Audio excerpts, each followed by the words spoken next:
ప్రభునందు ప్రియ దేవుని బిడ్డలారా, బాగున్నారా? ఈ ఉదయకాల సమయంలో మీ అందరికి కూడా ప్రత్యేకమైన వందనాలు, శుభాలు తెలియజేస్తున్నాం.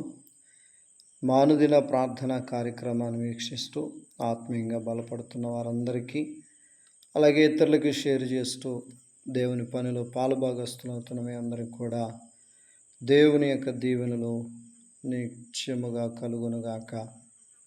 దేవుని వాక్యాన్ని చదువుకుందాం. కీర్తన గ్రంథం 73వ అధ్యాయము 25వ వచనం. ఆకాశమందు నీవు తప్ప నాకెవరున్నారు? నీవు నాకుండగా లోకములోనిది ఏది నాకు అక్కరలేదు. చక్కటి ప్రార్థన, చక్కటి మాటలు ఈ యొక్క వాక్యం ద్వారా వినపడతా ఉన్నాయి. ఆకాశమందు నీవు తప్ప నాకెవరున్నారు? ఆయనకున్నటువంటి ఆ పరిస్థితిని బట్టి, అయ్యా ఆకాశమందు నీవు తప్ప నాకు ఎవరున్నారు అని చెప్పి తను వ్యక్తపరుచుకుంటూ ఉన్నాడు.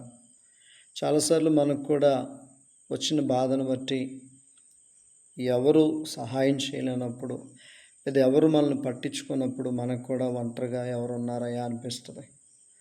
కానీ ఈయనైతే అంటున్నాడు, ఆకాశమందు నీవు తప్ప నాకు ఎవరున్నారో. నిజమే, ఆకాశం అందే కాదు, భూమి అందే కాదు, ఆయన తప్ప మనకెవరూ లేరు.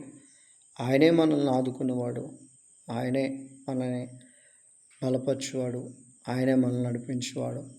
కింద అంటాడు, నీవు నాకుండగా లోకంలోనేది ఏది నాకు అక్కర్లేదు. ఎందుకంటే నువ్వు నాకుండగా లోకంలోనేది ఏది నాకు అక్కర్లేదని చెప్తూ ఉన్నాడు.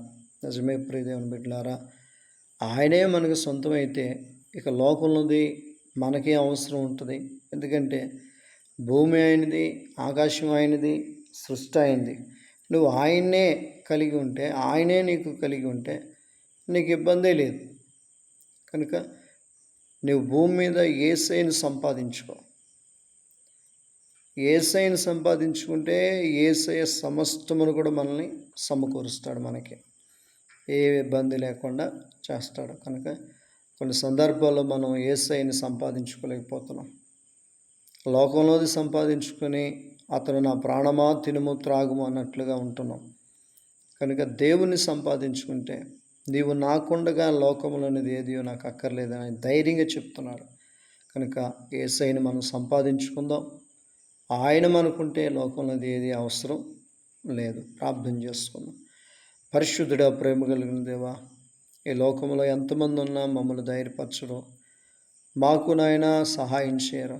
మీరే మాకుంటే ప్రతీది కూడా మాకు దొరికిద్ది నాయన. కనుక మిమ్మల్ని కలిగి ఉన్న సంఘంగా, మిమ్మల్ని కలిగి ఉన్న కుటుంబాలుగా, మిమ్మల్ని కలిగి ఉన్నటువంటి బిడ్డలుగా మేము ఉండటానికి సహాయం చేయండి. మా పిల్లలను, కుటుంబాలను, సంఘాలను, గ్రామాన్ని, నాయకులను, ప్రతి ఒక్కరిని కూడా దీవించి ఆస్వాదించి, అయా ఇదిగో ఈ వాక్యాన్ని విని షేర్ చేస్తున్న కుటుంబాలను దీవించిన ఆశ్రయించి, రేపు ఉదయం మొదలుకొని రాత్రి వేళ వరకు నీ సన్నిధి తోడుగుంచి, ప్రయాణాలు, విమానాల్లో, ట్రైన్స్లో, బండ్ల మీద, కార్ల మీద, ఆటోల మీద వెళ్తుండగా క్షేమం దయచేయమని యేసు నామమున అడుగుచున్నాను తండ్రి.